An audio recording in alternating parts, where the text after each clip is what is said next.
আজকে আমি ক্লাস 11-এর সেকেন্ড সেমিস্টারের স্টিল আই রাইজ কবিতাটি লাইন বাই লাইন এক্সপ্লেন করার চেষ্টা করছি। স্টিল আই রাইজ মায়া অ্যাঞ্জেলির লেখা।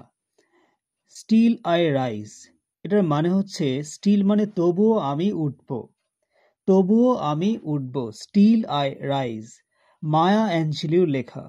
আমরা প্রথম মায়া অ্যাঞ্জেলির সম্পর্কে কিছু কথা জেনে নেওয়ার চেষ্টা করি। মায়া অ্যাঞ্জেলিও কে ছিলেন? মায়া অ্যাঞ্জেলিও ছিলেন একজন আমেরিকায় বাড়ি, একজন ব্ল্যাকিস্ট, একজন ব্ল্যাক ওমেন। অর্থাৎ একজন ব্ল্যাক ওমেন ছিলেন মায়া অ্যাঞ্জেলিও, রাইট? তো মায়া অ্যাঞ্জেলিওর জন্ম হয়েছিল 1928 সালে, 1928, এবং 2014-এ উনি মারা যান। মায়া অ্যাঞ্জেলিওর পুরো নাম ছিল মার্গারেট অ্যান জনসন। উনি পরবর্তীকালে একজন বিখ্যাত কবি তো হয়েই ছিলেন, কিন্তু তার ছোটবেলাটা ছিল অত্যন্ত খুব বেদনাদায়ক এবং খুব ট্র্যাজিক। অত্যন্ত ট্র্যাজিক চাইল্ডহুড তিনি কাটিয়েছিলেন। অত্যন্ত একটা খুব কষ্টের মধ্যে তার জীবনটা গেছে ছোটবেলাটা। তার বাবা মা, আমরা জানি যে মায়া অ্যাঞ্জেলিওর বাবা মা যখন তিনি খুব ছোট ছিলেন তখন তার বাবা মার সঙ্গে ডিভোর্স হয়ে যায়। এর ফলে ভাবাই যায় একটা বাচ্চার বাবা মা সেপারেট হয়ে গেলে তো তার লাইফটা কীরকম হতে পারে। তো সেরকমই হয়েছিল মায়া অ্যাঞ্জেলিওর জীবনে। শুধু তাই না, মায়া অ্যাঞ্জেলিও তিনি খুব টর্চার্ড হয়েছিলেন বা সেক্সুয়ালি অ্যাবিউজড হয়েছিলেন। খুবই অল্প বয়সে, যখন তিনি খুবই ছোট ছিলেন। তার বয়স খুবই কম ছিল, হয়তো তিনি তার 7 ইয়ার্স এরকম এজ, যখন তার মায়ের বয়ফ্রেন্ডের দ্বারা সেক্সুয়ালি মলেস্টেড হয়েছিলেন, অ্যাবিউজড হয়েছিলেন। তখন তিনি ভীষণ শকড হয়েছিলেন, ভীষণ আঘাত পেয়েছিলেন, যেটা হয় অত্যন্ত বাচ্চা, তিনি ভাবতেই পারেন না তার লাইফে ঠিক এরকম কিছু ঘটতে পারে। তো সেরকম সময় যখন তিনি খুব ছোট্ট বাচ্চা, তাকে এরকম অভিজ্ঞতাগুলোর সম্মুখীন হতে হয়েছে। একটা ভয়ানক একটা অভিজ্ঞতা বলা যেতে পারে। তারপরে তিনি কথা বন্ধ হয়ে গিয়েছিল, তিনি অনেকদিন কথা বলতে পারেননি। তো এরকম জীবনটা ছিল তার ছোটবেলায়। আর তার জীবনে একটা বড় ভূমিকা ছিল তার একজন একজন শিক্ষক ছিলেন, যিনি এগিয়ে এসেছিলেন। হয় না, মানুষের জীবনে সবসময় এটা খারাপ যায় না, এমন কেউ থাকে যে সমস্তটা খারাপ কখনোই যায় না। তো কেউ একজন হাত বাড়িয়ে এগিয়ে আসে। তো সেরকমই তার জীবনের একজন বড় ভূমিকা ছিল তার একজন শিক্ষকের, তার একজন টিচারের, যার নাম ছিল বার্থা ফ্লাওয়ার্স। বার্থা ফ্লাওয়ার্স ভীষণভাবে মায়াকে হেল্প করেছিলেন, মায়া অ্যাঞ্জেলিওকে হেল্প করেছিলেন, ভীষণভাবে হেল্প করেছিলেন বার্থা ফ্লাওয়ার্স, যাতে তিনি আবার কথা বলতে পারেন। তিনি একদম নিশ্চুপ হয়ে গিয়েছিলেন, তিনি কথাই বলেননি, পুরো চুপ হয়ে গিয়েছিলেন, একদম পুরো কথা বন্ধ হয়ে গিয়েছিল মায়া অ্যাঞ্জেলিওর অত্যন্ত ছোটবেলায়। তার চাইল্ডহুডটা ছিল অত্যন্ত প্যানিক এবং অত্যন্ত একটা ট্র্যাজিক, কষ্টকর, ভীষণ কষ্টকর ছোটবেলা ছিল। এবং সেখানে বার্থা ফ্লাওয়ার্স অনেকটা হেল্প করেছিলেন, তাকে কথা বলেছিলেন, তাকে হেল্প করেছিলেন। পরবর্তীকালে মায়া অ্যাঞ্জেলিওর নাম বিশ্ব পরিচিত হয়ে যায়, ওয়ার্ল্ড ফেমাস তিনি হয়েছিলেন পরবর্তীকালে। তিনি সমস্ত অপারেশন, সমস্ত কষ্ট, যন্ত্রণা থেকে তিনি উঠে এসেছিলেন। পরবর্তীকালে তিনি হয়েছেন একজন বিখ্যাত কবি তো হয়েই ছিলেন, এবং বিখ্যাত অ্যাক্ট্রেস ছিলেন, ড্যান্সার তিনি হয়েছিলেন। তিনি সিভিল রাইটস অ্যাক্টিভিস্ট ছিলেন। তিনি আমেরিকায় যে সিভিল রাইট মুভমেন্ট, অর্থাৎ যেটা হিউম্যান রাইটসের জন্য তিনি লড়াই করেছেন। তিনি আসলে একটা টাইম ছিল যেখানে আমেরিকাতে কৃষ্ণাঙ্গ এবং শ্বেতাঙ্গদের মধ্যে, শ্বেতাঙ্গরা যারা ফর্সা চামড়ার মানুষ, সাদা চামড়ার মানুষ, তারা কৃষ্ণাঙ্গ কালো চামড়ার মানুষদেরকে দেখতে পারতো না। অর্থাৎ কালো চামড়ার মানুষদের প্রতি অত্যন্ত মিসবিহেভ করতো, অত্যন্ত বাজে বিহেভ করতো। শুধু বাজে বিহেভ নয়, তাদেরকে টর্চার করা, ভীষণভাবে অ্যাবিউজ করা, বাজে কথা বলা, এইগুলো ছিল শ্বেতাঙ্গদের মধ্যে। শ্বেতাঙ্গরা কৃষ্ণাঙ্গদেরকে ভীষণভাবে টর্চার করতো। আর মায়া অ্যাঞ্জেলিও নিজে একজন ব্ল্যাক ওমেন ছিলেন, যার জন্য তিনি সেই টর্চারগুলো তিনি ভীষণভাবে হয়েছেন। এখানে আফ্রিকার যারা কালো চামড়ার মানুষ, তাদের ওপর চরম অমানবিক অত্যাচার হতো, তাদেরকে ভীষণভাবে টর্চার করা হতো। বিশেষ করে আসলে মেয়েদের উপর তো চরমভাবে অত্যাচার হতোই। যারা সাদা চামড়ার মানুষ, তারা অত্যাচার করতো কালো চামড়ার মানুষদেরকে। অর্থাৎ কালো চামড়ার মানুষরা চরমভাবে অপমানিত, নির্যাতিত হয়েছেন। আসলে তারাও একদিন স্বপ্ন দেখেছেন কিভাবে তারা সেখান থেকে উঠে আসবেন, কিভাবে তারা সেখান থেকে আবার মানে সমাজের মূল স্রোতে ফিরে আসবেন, তারা অধিকার পাবে, এটা কালো চামড়ার মানুষেরা চিরদিন স্বপ্ন দেখেছেন। আসলে এই কবিতাটা বুঝতে গেলে এই কবিতার ব্যাকগ্রাউন্ডটা ভালো করে বুঝতে হবে। এটাই কবিতার ব্যাকগ্রাউন্ড, যে যেখান থেকে মায়া অ্যাঞ্জেলো এই কবিতাটা লিখেছেন যে স্টিল আই রাইজ, তবুও আমি উঠে আসি। কোথা থেকে উঠে আসার কথা বলছেন? কবিতার নামই হচ্ছে স্টিল আই রাইজ, তবুও আমি উঠবই, তবুও আমি উঠবই। তবুও আমি উঠবো বলতে, যেখানে সমস্ত অপ্রেশন, যেখানে দমন, নিপীড়ন, শোষণ, যেখানে শ্বেতাঙ্গ মানুষেরা দিনরাত অত্যাচার করেছেন কৃষ্ণাঙ্গ মানুষদের উপরে, কালো চামড়ার মেয়েদের উপরে, কালো চামড়ার ছেলেদের উপরে, কালো চামড়ার মানুষদের উপরে, যেখানে প্রতিনিয়ত তারা শোষিত, টর্চার্ড হয়েছেন, অ্যাবিউজড হয়েছেন, তাদেরকে অসম্মানিত করা হয়েছে, প্রতি মুহূর্তে তাদের অধিকার থেকে বঞ্চিত করা হয়েছে, সামাজিক সম্মান থেকে তাদেরকে বঞ্চিত করা হয়েছে। মায়া অ্যাঞ্জেলোর লাইফটাই তো, নিজের লাইফটাই ছিল সেরকম একটা এক্সপিরিয়েন্স তিনি ফিল করেছেন। তিনি নিজে তো ব্ল্যাক ছিলেন, আর নিজের যে কষ্ট, যে সাফারটা তিনি হয়েছেন শ্বেতাঙ্গদের কাছ থেকে, আর সেই টর্চার, শোষণ থেকেই তিনি তার এই লেখাগুলোর উৎপত্তি, লেখাগুলোর জন্ম, তার নিজের লাইফেই যেগুলো ঘটেছে, নিজের লাইফ নিয়ে তিনি লিখছেন। এরকমই এটা লেখা হচ্ছে স্টিল আই রাইজ। তিনি তার জীবনের যিনি বায়োগ্রাফিগুলো লিখেছেন, তিনি 7 অটোবায়োগ্রাফি লিখেছেন, তিনি 7টা অটোবায়োগ্রাফি লিখেছেন তার জীবনে, এবং তিনি অনেক পুরস্কার পেয়েছেন। তিনি অনেক বই লিখেছেন, অনেক লেখা লিখেছেন। তিনি একজন মেমোরিস্ট ছিলেন। মেমোরিস্ট বলতে বোঝায় তিনি অনেক স্মৃতিচারণ করে লেখা, তার জীবনের যে ইনসিডেন্টগুলো যেগুলো অনেক ঘটে গেছে সেগুলো তিনি পরবর্তীকালে লিখেছেন, মানে সেই বিষয় সম্পর্কে, তার জীবনের অনেক ঘটে যাওয়া বিষয় সম্পর্কে তিনি লিখেছেন। তিনি একজন বিখ্যাত মানুষ হিসেবে পরিচিত হয়েছেন পরবর্তীকালে, তার নাম ওয়ার্ল্ড ফেমাস হয়েছে। তিনি প্রচুর পুরস্কার পেয়েছেন, তিনি অনেক সম্মান পেয়েছেন, তিনি অনেক পুরস্কার পেয়েছেন গোটা বিশ্ব থেকে। তিনি এত বড়ই বিখ্যাত একজন পার্সনে পরিণত হয়েছিলেন, যেখানে তার ব্যাকগ্রাউন্ড ছিল অত্যন্ত শোষিত, লাঞ্ছিত, নির্যাতিত, একটা অপমানিত, ভীষণ কষ্টকর একটা জীবন তিনি ছোটবেলা কাটিয়েছেন। সেখান থেকে তিনি উঠে এসেছেন, আর তার লেখার মধ্যেও তার জীবনের সেই চরম অভিজ্ঞতাগুলো, বিটার এক্সপিরিয়েন্সগুলো, সেগুলো ফুটে উঠেছে তার কবিতার মধ্যে। তো স্টিল আই রাইজ সেরকমই একটা কবিতা, যে কবিতার মধ্যে আমরা দেখছি মায়া অ্যাঞ্জেলো তিনি কি লিখেছেন, তার জীবনের ঘটনা প্লাস ব্ল্যাক ওমেনদের ওপর যে টর্চার, শোষণ, শ্বেতাঙ্গদের, সেটাই এই কবিতার মধ্যে ধরা পড়বে। তবুও তিনি দমে যাননি। এখানে দেখাচ্ছে যে তিনি কিভাবে, তিনি অপ্রেসড হয়েও, তিনি নির্যাতিত হয়েও, এত কষ্টের মধ্যেও তিনি উঠেছেন, প্রতিবাদ করেছেন, ভেঙে পড়েননি, তিনি জয় করেছেন, তিনি হিউম্যান রাইটসের জন্য, মানব অধিকারের জন্য লড়াই করেছেন। তাই কবিতার নাম হচ্ছে স্টিল আই রাইজ, তবুও আমি উঠবই, আমাকে উঠতেই হবে, তবুও আমি উঠবই। এটাই হচ্ছে কবিতার নাম, স্টিল আই রাইজ। চলো আমরা লাইন বাই লাইন কবিতাটি পড়ছি। You may write me down in history. কি মানে লাইনটার? ইউ মে রাইট মি, তোমরা তো আমাকে লিখতেই পারো। You may write me, you বলতে গেলে কাদেরকে বলছেন তিনি ইউ বলতে বলছেন শ্বেতাঙ্গদের। শ্বেতাঙ্গ অর্থাৎ যারা ফর্সা চামড়ার মানুষ, তাদেরকে তিনি বলছেন ইউ মে রাইট, তোমরা লিখতেই পারো আমাকে। ইউ মে রাইট মি, আমাকে লিখতেই পারো, তার মানে আমার সম্পর্কে তোমরা লিখতেই পারো। You may write about me, আমাকে কিভাবে লিখতে পারো? ডাউন, ছোট করে, নিচু করে লিখতে পারো। ইন হিস্ট্রি, ইতিহাসে, অর্থাৎ তোমরাই তো পাওয়ারে আছো, তোমরাই তো ইতিহাস লিখবে। যারা তো পাওয়ারে থাকে তাদেরই তো ক্ষমতা থাকে ইতিহাস রচনা করার। তাই তোমরাই হয়তো ইতিহাস লিখবে আমাকে নিয়ে, কিন্তু আমাকে তো প্রশংসা করে তোমরা লিখবে না, কারণ আমি তো ব্ল্যাক। তাই আমাকে ডাউন করে লিখবে, আমাকে অপমান করে লিখবে, আমাকে ছোট করে লিখবে। লিখতেই পারো, ইউ মে রাইট, তিনি বলছেন লেখো, লিখতেই পারো। With your bitter twisted lies, তোমাদের তিক্ত, ওই টুইস্টেড মানে বাঁকা, তির্যক, মিথ্যা কথা দিয়ে। অর্থাৎ তোমরা যে বলো আমি তো তা নয়, আমরা তো তা নয়। এখানে তো মায়া অ্যাঞ্জেলো শুধু নিজের কথা বলছেন না, সমস্ত ব্ল্যাক ওমেনদের কথা বলছেন, তাদের রিপ্রেজেন্টেটিভ হয়ে বলছেন, তাদের প্রতিনিধি হয়ে বলছেন যে তোমরা আমাকে লিখতেই পারো, আমার সম্পর্কে লিখতেই পারো, আমাকে ছোট করে লিখতে পারো, আমাকে লিখতে পারো তোমাদের ওই বিটার মানে তিক্ত, বাজে বাজে কথা দিয়ে, ওই মিথ্যা, তির্যক, মিথ্যা কথা দিয়ে, ওই বাঁকা মিথ্যা কথাগুলো দিয়ে, একদম লাইগুলো দিয়ে আমাকে লিখতে পারো। আমার সম্পর্কে তোমরা বাজে মন্তব্য করতে পারো, বাজে লিখতে পারোই, লেখার ক্ষমতা রয়েছে, লিখতেই পারো, তাহলে লেখো না। লিখতেই পারো তো লেখো। You may trod me in the very dirt. তোমরা আমাকে ট্রট করতে পারো।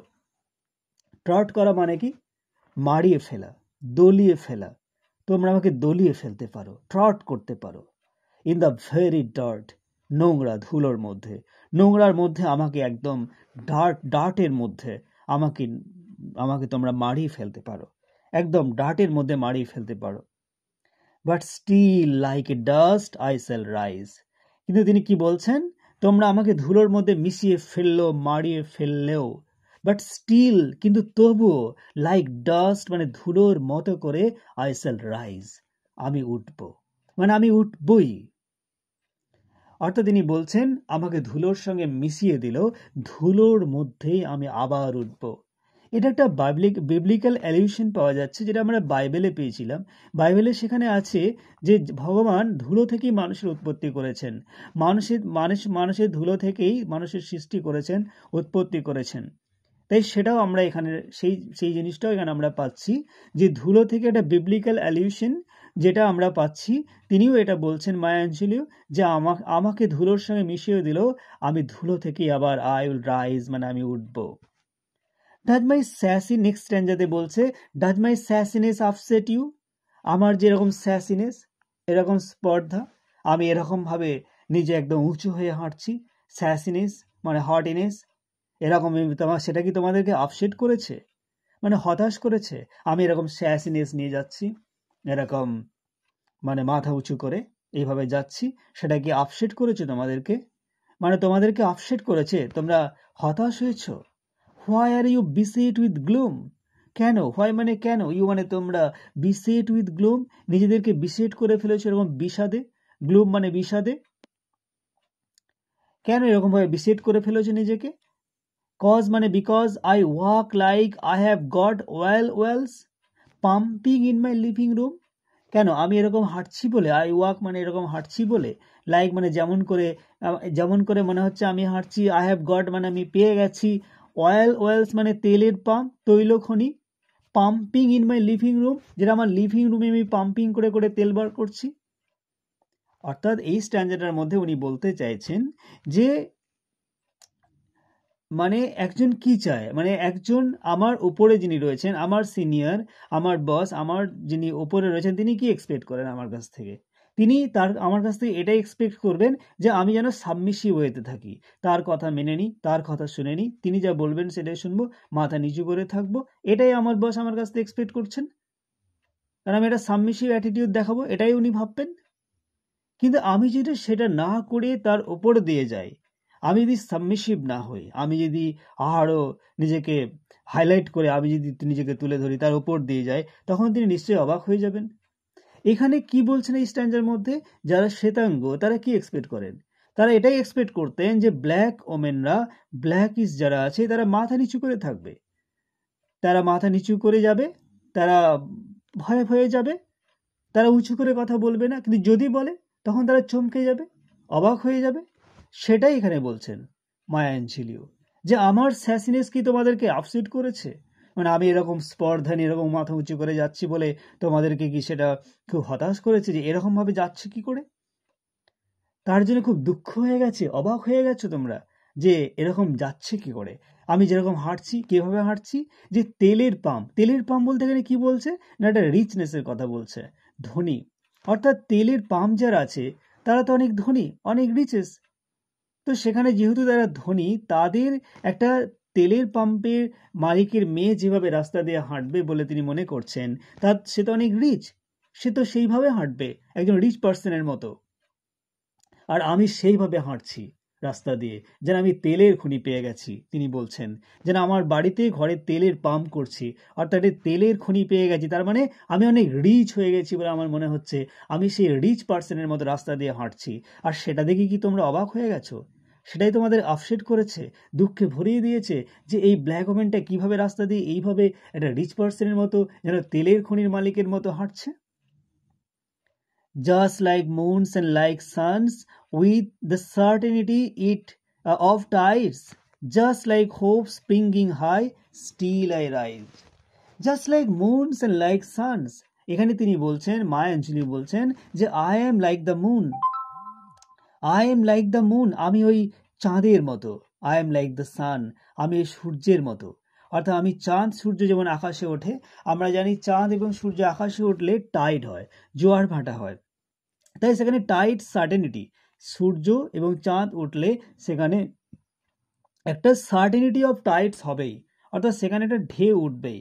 তিনি বলছেন যে আমি চাঁদের মতো, আমি সূর্যের মতো, তাই ঢেউ তো সেখানে উঠবেই। অর্থাৎ আমি সেরকম, আমি দমে যাওয়ার পাত্রী নয়, আমি সেরকম নয়, আমি মেনে নিতে পারি না সব নিষ্ঠুরতা অপমান, আমি মানতে পারি না। তাই আমি চাঁদের মতো, like a moon, like the sun, like the moon, যেখানে সান এবং মুন উঠলে যেমন সার্টেনিটি অফ টাইডস হবেই, একটা ঢেউ উঠবেই, আমি ঠিক সেরকম, সেখানে ঝড় উঠবেই, সেখানে ঢেউ উঠবেই, সেখানে ঝড় উঠবেই। আমি সেই চাঁদ এবং সূর্যের মতো। Just like hope springing high still I rise, যেমন করে, জাস্ট লাইক মানে যেমন করে, হোপ মানে অনেক আশা, স্প্রিঙ্গিং মানে উঠে যায়, হাই মানে অনেক উঁচুতে, যেমন করে অনেক আশা সবসময় মানুষের উঁচুর দিকেই থাকে, মানুষ সবসময় আশা করে, যেমন করে মানুষের আশা উপর দিকে উঠে যায়, ঠিক তেমন করে স্টিল আই রাইজ, আমিও উঠবো, আমি উঠবই সেরকম করে। Did you want to see me broken, তিনি বলছেন শ্বেতাঙ্গদের উদ্দেশ্যে, ডিড ইউ, ইউ বলতে তোমরা, তোমরা বলেন শ্বেতাঙ্গরা, তোমরা কি ওয়ান্ট মানে চাও, টু সি মানে দেখতে, মি মানে আমাকে, ব্রোকেন মানে ভেঙে টুকরো টুকরো হয়ে যেতে, তোমরা কি চাও, তোমরা কি দেখতে চাও যে আমি ভেঙে টুকরো টুকরো হয়ে গেছি? আসলে ওরা তো সেটাই চাই, শ্বেতাঙ্গরা, যে ব্ল্যাক ওমেন যারা, তারা এরকম টুকরো টুকরো হয়ে ভেঙে যাক, তোমরা তো সেটাই দেখতে চাও, তাই না? তোমরা চাও এরকম যে বয়েড হেড অ্যান্ড লোয়ার্ড আইজ, মাথা ঝুঁকিয়ে যাব, মাথা নিচু করে যাব, না, এভাবে যাব না, শোল্ডার্স ফলিং ডাউন লাইক টিয়ার ড্রপস, তোমরা কি দেখতে চাও? যে আমাদের শোল্ডারগুলো, কাঁধগুলো ফলিং ডাউন মানে একদম, ফলিং মানে পড়ছে, ডাউন মানে নিচে, অর্থাৎ কাঁধগুলো আমাদের নুয়ে পড়ছে, ভেঙে পড়ছে, লাইক টিয়ার ড্রপস মানে চোখের জলের মতো, অর্থাৎ চোখের জলের মতো আমাদের কাঁধগুলো নুয়ে পড়ছে। আমাদের কাঁধ কি বোঝায়? একটা শক্তি, বলে না কাঁধ দিতে হবে, অর্থাৎ একটা শক্তি, একটা জোর, কাঁধের জোর। আর সেটা কি দেখতে চাও তোমরা? যে আমাদের কাঁধগুলো ভেঙে ভেঙে পড়ছে, নুয়ে নুয়ে পড়ছে, চোখের জলের মতো, চোখের জল যেমন নিচের দিকে টপ টপ করে পড়ে, আমরা কি কেঁদে কেঁদে সেইভাবে ভেঙে পড়বো? না। Weakened by my soulful cries, তিনি বলছেন আমরা কি উইকেন্ড হয়ে যাব, দুর্বল হয়ে যাব, বাই মাই সোলফুল ক্রাইজ, অর্থাৎ আমার ভিতর থেকে সোলফুল মানে আমার সোল মানে আত্মা, মন, সেটা একদম ফুল হয়ে কেঁদে, ক্রাই মানে কেঁদে দুর্বল হয়ে যাব। অর্থাৎ আমরা কি হাওমাও করে কাঁদবো যে আমাদেরকে অত্যাচার করা হচ্ছে বলে? না, তিনি বলছেন আমরা কাঁদবো না, আমরা প্রোটেস্ট করব, আমরা প্রতিবাদ করব, আমরা রুখে দাঁড়াবো। এটাই মায়া অ্যাঞ্জেলি বলছেন, যে এই কবি স্ট্যান্ডার্ড এটাই মানে, যে did you want to see me broken, তোমরা কি দেখতে চাও আমি ভেঙে টুকরো টুকরো হয়ে গেছি, আমি মাথা নিচু করে যাচ্ছি, চোখের দৃষ্টি নিচের দিকে, আমরা সেইভাবে যাচ্ছি? না, সেইভাবে আমরা যেতে চাই না। শোল্ডার্স ফলিং ডাউন, তোমরা দেখতে চাও আমাদের কাঁধগুলো নুয়ে নিয়ে পড়ছে, ভেঙে ভেঙে পড়ছে, চোখের জলের মতো, দুর্বল হয়ে আমরা কেঁদে উঠছি চিৎকার ভাবে? না, সেরকম ভাবে কেঁদে উঠবো না, আমরা প্রতিবাদ জানাতে চাই। তিনি বলছেন, ডাজ মাই হটিনেস অফেন্ড ইউ, আমার যে হটিনেস, অর্থাৎ আমি যেরকম হট হয়ে যাচ্ছে, আমি যে হটিনেস, অর্থাৎ নিজে একটা স্মার্ট ভাব, একটা স্মার্ট অ্যাটিটিউড নিয়ে আমি যে যাচ্ছি, সেটা কি তোমাদেরকে অফেন্ড করেছে? তোমরা কি চাও আমি একদম জড়সড় হয়ে যাব, আমি একদম নিশ্চুপ হয়ে যাব, আমি চুপচাপ ভাবে যাব, তোমরা কি সেটা চাও? না, আমি হটিনেস হয়ে যাব, স্মার্ট হয়ে যেতে চাই, আর সেটাই তোমাদেরকে অফেন্ড করছে, তাই না? তোমাদেরকে মানে মানে অফেন্ড করছে, তোমরা ভাবছো অবাক হয়ে যে কিভাবে এটা সম্ভব। Don't you take it awful hard, আরে কেন ভাবছো, কেন এটাকে এইভাবে নিচ্ছ? এভাবে তো নাও নিতে পারো। ডোন্ট ইউ টেক ইট, এটাকে নিও না, এটাকে নিও না। Take it awful hard, এত অ্যা ফুল মানে ভীষণভাবে, হার্ড মানে কঠোরভাবে, এত কঠোরভাবে নিচ্ছ কিসের জন্য? এত কঠোরভাবে তোমরা তো নাও নিতে পারো। হতেই পারে আমি হটনেস, হতেই পারে আমি হট, হতেই পারে আমি স্মার্ট, এটা কিসের অফেন্ড করছে তোমাদেরকে? এত সিরিয়াসলি নেওয়ার কি আছে? কেন একজন ব্ল্যাক ওমেন পারেন এরকম স্মার্টলি রাস্তা দিয়ে যেতে? বিকজ আই লাভ, কজ মানে বিকজ, আই লাভ, আমি হাসছি বলে, আমি হাসছি বলে তোমরা অবাক হচ্ছ যে আমি হাসছি কি করে? Like I have god gold mines, আসলে আমি হাসছি কেমন বলো তো? লাইক মানে মতো, যেন আমি গোল্ড মাইন্স পেয়ে গেছি, সোনার খনি পেয়ে গেছি, digging in my own backyard, আমার বাড়ির পিছনে খুঁড়ে, ডিগিং মানে খুঁড়ে, ব্যাকইয়ার্ড মানে পিছন, ওন মানে নিজের, অর্থাৎ আমার নিজের বাড়ির পিছনে খুঁড়ে হয়তো আমি একটা গোল্ড মাইন পেয়ে গেছি। বলতো সোনার খনি ফেলে সে কত রিচ হতে পারে যে গোল্ড মাইন পেয়েছে। তিনি বলছেন আমি যেন গোল্ড মাইন পেয়ে গেছি, এতটা খুশি আমি। একটা গোল্ড মাইন পেলে মানুষ যেভাবে খুশি হতে পারে, যেভাবে সে হাসতে পারে আনন্দে ফুর্তিতে, এখানে মায়াঞ্জলি বলছেন আমি তো সেইভাবে রাস্তা দিয়ে হাঁটতে হাঁটতে যাচ্ছি না, সেরকম হাসতে হাসতে যাচ্ছি। আমার হাসিটা এতটাই এমনভাবে হাসছি যেন এত খুশি আমি, যেন আমি গোল্ড মাইন পেয়ে গেছি। আর সেই হাসিটা তোমাদেরকে বিদ্ধ করছে। তোমরা ভাবছো একটা ব্ল্যাক ওমেন কিসের জন্য এরকম হাসছে, ও কি গোল্ড মাইন পেয়ে গেছে, এরকম হাসছে। আর সেটা তোমাদেরকে অফেন্ড করেছে বুঝি, আমার হার্টিনেস অফেন্ড করেছে। আর আমি হাসছি কেন বলো তো, আমি গোল্ড মাইন পেয়ে গেছি। কারণ এখানে মায়াঞ্জলি তার মধ্যে এতটাই কনফিডেন্ট, এতটাই তিনি অপ্রেসড হয়েও তিনি এতটা কনফিডেন্ট যে এটা আমাকে জিততেই হবে, এখান থেকে আমাদেরকে মুক্তি পেতেই হবে। আর আমি হাসছি সেই গোল্ড মাইন পেয়ে যাওয়ার মতো, সেরকমভাবে হাসছি। আর সেটাই কি তোমাদেরকে অফেন্ড করেছে? অবাক হয়ে গেছো তোমরা? You may shoot me with your words, তিনি বলছেন যে ইউ মে শুট মি, তোমরা আমাকে গুলি করতে পারো, শুট করতে পারো তোমাদের ওয়ার্ডস দিয়ে, কথা দিয়ে। দেখো কথার অনেক শক্তি, কথা মানুষকে হার্ট করতে পারে, কথা দিয়ে অনেক কিছু করা যায়। কথা দিয়ে মানুষকে ভালোবাসাও যায়, কথা দিয়ে আঘাত করাও যায়, কথা দিয়ে একটা মানুষকে মেরেও দেওয়া যায়, কথা দিয়ে জীবনে বাঁচানো যায়, কথা সৃষ্টিও করতে পারে, কথা ধ্বংসও করতে পারে। কথার অনেক পাওয়ার, কথাতেই আছে words have a lot of power. So আমাদের ওয়ার্ডস খুব বুঝে বলা উচিত। অনেকেই আমরা ওয়ার্ডস বুঝে বলি না, তাই কথা একটা ঠিক করে বলা উচিত। কথা মানুষকে প্রচুর হার্ট করতে পারে, আবার কথা একটা দুঃখিত হৃদয়কে শান্তও করতে পারে। তাই এখানে বলছেন কবি যে you may shoot me with your words, ওরকম ওয়ার্ডস বলে, মানে আমাদেরকে তোমরা তো ভালো কথা বলো না, আমাদেরকে বাজে বাজে ওয়ার্ড বলে, বাজে বাজে কথা বলে আমাদেরকে শুট করতে পারো, তোমরা গুলি করতে পারো আমাকে ওই রকম ভাবে শুট করতে পারো। You may cut me with your eyes, তোমাদের চোখ দিয়ে আমাকে কাট করতে পারো, আমাকে কাটতে পারো, অর্থাৎ আমাকে কেটে কেটে ফেলতে পারো ওই চোখের তীক্ষ্ণ দৃষ্টি দিয়ে, চোখের তীর্যক দৃষ্টি দিয়ে, চোখের এরকম একটা অপমান সুলভ একটা দৃষ্টি দিয়ে আমাকে তোমরা কাট করতে পারো, কেটে কেটে ফেলতে পারো। You may kill me with your hatefulness, তোমার ওই হেটফুলনেস দিয়ে, ঘৃণা দিয়ে তোমরা আমাকে হত্যা করতে পারো। অর্থাৎ ঘৃণা দিয়ে, তোমরা তো ভালোবাসো না আমাদের সোসাইটিতে, আমাদের সমাজকে, আমাদের এই সম্প্রদায়কে, রেসকে তোমরা পছন্দ করো না, তাই তোমরা আমাকে হত্যা করতে পারো তোমাদের হেটফুলনেস দিয়ে। তোমাদের ঘৃণার কারণে আমাদের মরতে ইচ্ছা করে, তোমাদের ওই ঘৃণা, ওরকম বাজে ব্যবহার, বাজে কথাবার্তা, বাজে ওয়ার্ডস, বাজে দৃষ্টি, বাজে ওয়ার্ড, বাজে হেটফুলনেস অ্যাটিটিউড, একটা ঘৃণিত একটা মনোভাব, ঘৃণিত একটা আচরণ, যেটা আমাদেরকে মনে হয় মরে যাওয়া ভালো, সেটা আমাদেরকে কিল করে, আমাকে কিল করে। But still like air I will rise, কিন্তু না, আমি মরবো না, আমি হারবো না। বাট স্টিল লাইক এয়ার, বাতাসের মতো আই উইল রাইজ, আমি উঠবই বাতাসের মতো, আমাকে উঠতেই হবে। ডাজ মাই সেক্সিনেস আপসেট ইউ, আমার সেক্সিনেস কি তোমাকে আপসেট করেছে? তিনি নিজেকে মায়াঞ্জলিও হতে পারেন ব্ল্যাক, একজন ব্ল্যাক ওমেন তো গডেরই ক্রিয়েশন না, ভগবানেরই তো সৃষ্টি, তাতে কি সমস্যা? তিনি বলছেন আমি হতে পারি ব্ল্যাক, কিন্তু আমি তো স্মার্ট, আমি তো ইয়ং, আমি তো সুন্দর, তিনি তার কাছে তো সুন্দর। ডাজ মাই সেক্সিনেস আপসেট ইউ, আর আমি এরকম হটিনেস, আমি সেক্সিনেস, আমি একটা এরকম স্মার্টলি আছি, তার জন্য অ্যাটিটিউড রয়েছে আমার, সেটা কি তোমাকে আপসেট করেছে, হতাশ করেছে? Does it come as a surprise, তোমার কাছে কি এটা মনে হয়েছে যেটা একটা সারপ্রাইজ?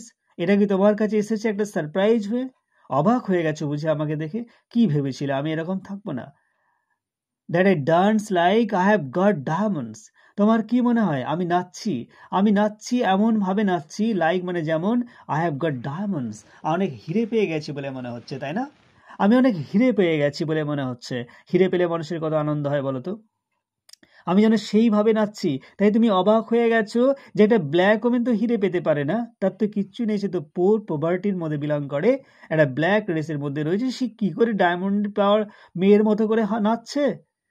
তুমি অবাক হয়ে গেছো, তোমাকে সারপ্রাইজ করেছে বোধহয়, তাই না? মনে হচ্ছে যেন আমি ডায়মন্ড পেয়ে গেছি, কিন্তু আমি তো সেরকমই, আমার ফিলিংস সেরকমই, আমি হাসতে পারি এত কষ্টের মধ্যেও, নাচতে পারি আমি, যেন আমি ডায়মন্ড পেয়ে গেছি। At the meeting of my thigh, মানে আমার থাইয়ের মধ্যে, অর্থাৎ আমার উরুর মধ্যে। Out of the hearts of history's same I rise, out of the hearts, কোন হার্টসের কথা বলছেন, কোন ঘরের কথা বলছেন? যে ঘরগুলো হচ্ছে ইতিহাস সাক্ষী হয়ে গেছে, যে ঘরগুলোতে, যে ছোট ছোট ঘরগুলোতে তাদের লাইফগুলো কেটেছে, তাদের মানে পূর্বপুরুষ বা তাদের এইভাবে মানে সবাই তারা শোষিত, বঞ্চিত, অপমানিত, তারা টর্চার্ড, অপ্রেস তারা হয়েছে শ্বেতাঙ্গদের কাছ থেকে। সেই ঘরগুলো হার্টস অফ হিস্ট্রি, তিনি বলছেন ইতিহাসের ঘর, ইতিহাসের সাক্ষী হয়ে রয়েছে এই ঘরগুলো। যে ঘরগুলোতে তারা টর্চার হয়েছে, তার মা বাবা, তার পিতৃপুরুষ, তার পূর্বপুরুষরা যেভাবে এই ঘরগুলোতে একটা সাক্ষী থেকে গেছে, ইতিহাসের মতো সাক্ষী থেকে গেছে এই ঘরগুলো, যারা চিরদিন অত্যাচারিত, শোষিত হয়েছে শ্বেতাঙ্গদের কাছে। তাই বলছে হিস্ট্রি সেম, এটা ইতিহাসের লজ্জা, যে আমরা সেই ইতিহাসের মধ্যে আমরা গেছে, আমাদের জীবন এটা একটা সেই লজ্জা। সেই ঘরগুলো থেকে, সেই আউট অফ দ্য হার্টস, সেই ঘরগুলোর বাইরে থেকে আমি বেরিয়ে এসেছি, আই রাইজ, আমি সেখান থেকে উঠে এসেছি। অর্থাৎ মায়াঞ্জলি বলছেন আমি হচ্ছে সেই তাদেরই মানুষ, আমি হচ্ছে তাদেরই দলের, সেই মানুষগুলো যারা বঞ্চিত, শোষিত হয়েছে, যারা চিরদিন নিপীড়িত হয়েছে শ্বেতাঙ্গদের কাছে, সেই তাদেরই একজন আমি, সেই তাদের থেকে আমি উঠে এসেছি, সেই ঘর থেকে আমি উঠে এসেছি। সেই ঘর বলতে, সেই হার্টস বলতে, সেই সম্প্রদায় থেকে, সেই কমিউনিটিস থেকে আমি উঠে এসেছি। সেই ইতিহাসের লজ্জা বলা যেতে পারে, আমাদের সেই লজ্জিত ইতিহাস, যা মুখে বলা যায় না, কতটা আমরা টর্চার, অত্যাচারিত হয়েছি শ্বেতাঙ্গদের কাছে। সেখান থেকে আমি আই রাইজ, আমি উঠে এসেছি। আপ মানে অনেক উঁচুতে, ফ্রম এ পাস্ট, একটা অতীত থেকে, that's a rooted in pain, যেখানে যে পাস্টটা, যে সেই অতীত, যে অতীতটা এখানে ব্রাইট পাস্ট নয়, একটা ডার্ক পাস্ট, একটা অন্ধকার অতীত। দ্যাটস রুটেড ইন পেন, যেটা একদম শিকড়ে চলে গিয়েছিল। ইন পেন মানে যন্ত্রণার ইতিহাস, যন্ত্রণার অতীত, যেটা রুটেড মানে ডিপলি রুটেড, অর্থাৎ মাটির গভীরে চলে গেছে। রুট কি হয়? একটা শিকড়, গাছের শিকড় মাটির অনেক নিচে চলে যায়, তেমনি আমাদের পাস্টটা হচ্ছে অনেক রুটেড, অনেক অনেক ইতিহাস সাক্ষী বহন করছে, অনেক রুটেড হয়ে আছে, অর্থাৎ দীর্ঘ ইতিহাস তার। সেই যন্ত্রণার, পেন, পেন মানে যন্ত্রণা, কষ্টের ইতিহাস। আই রাইজ, সেখান থেকে আমি উঠে এসেছি। I am a black ocean, আমি একটা কালো সমুদ্র, leaping and white, welling and swelling, I bear in the tide. I am a black ocean, তিনি বলছেন আমি একটা কালো সমুদ্র। অর্থাৎ নিজেকে তিনি বলছেন I am like the vast as the ocean, অর্থাৎ ওশেন মহাসমুদ্র। ওশেন বলতে মহাসমুদ্র যেমন বিরাট, একটা ভাস্ট, বিরাট বিরাট বিস্তৃতি মহাসমুদ্রের, আমি সেরকম হচ্ছে একটা বিরাট ওশেন। তিনি বলছেন নিজেকে এত বড়, তিনি নিজেকে ওশেনের সঙ্গে নিজেকে কম্পেয়ার করছেন। তিনি বলছেন আমি সেই ভাস্ট ওশেন, সেই ব্ল্যাক ওশেন, কারণ আমি সেই ব্ল্যাক কালারেরও মহিলা, আমি একটা ব্ল্যাক ওশেন, বিরাট সমুদ্র। লিপিং অ্যান্ড হোয়াইট, যে লিপিং মানে লাফাচ্ছে, আন্দোলিত তরঙ্গায়িত ঢেউ যেটা বয়ে যাচ্ছে, হোয়াইট মানে বিস্তৃত চড়া, আমি অনেক বড় বিস্তৃত, আমি একটা বিরাট black ocean. Welling and swelling, আমি ওয়েলিং মানে উঠছি, সোয়েলিং মানে ফুলছি, আমি সমুদ্রের মতো। I bear in the tide, আমি বহন করছি, টাইড মানে ঢেউগুলো, অর্থাৎ জীবনের যত ঢেউ, জীবনের যত, সেগুলোকে আমি বিয়ার করছি, আমি সহ্য করছি।